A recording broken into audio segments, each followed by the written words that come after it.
You can get to the history brush by pressing Y. So let's say that you made a few changes to an image. Let's just do a couple of very, very quick changes to this with the stamp tool. Some changes that are good, some changes that are awful, just so I can demonstrate the functions of the history brush.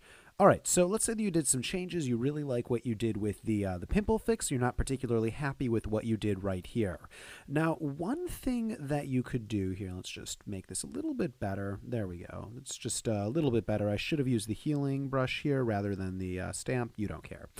So you could go back to this original place in the history panel to get to the original things, because this is where all of your multiple undos are located. Or if you want, you can use the history brush in order to go back in only specific areas. So notice this little icon up right here. This is saying what you're going back to. Normally, it's the original image. So if I use this here, I'm able to go back to the original image without affecting this area or without affecting that area over there. And that's basically all of the history brush does. One quick note for anyone interested: if you want to have more undos, go into your preferences, located on a Mac under Photoshop Preferences, and located on a PC under Edit, and then go to the bottom and you'll get Preferences right there. And if you go to, let's see, Performance, you could actually change how many history states you have. And you can change this all the way up to 1,000. If you want a lot of undos, I suggest not going over 80. And that will actually give you more undos. That's another tip right there.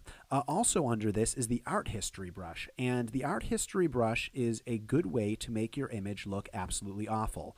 It's kind of a kid picks sort of effect, and what you do is you stroke over it and you can make it look terrible. And there's all sorts of different options for how you want your image to look terrible. Now, if somebody has a better use for the Art History brush, I am all ears, because up to this point I haven't heard of one.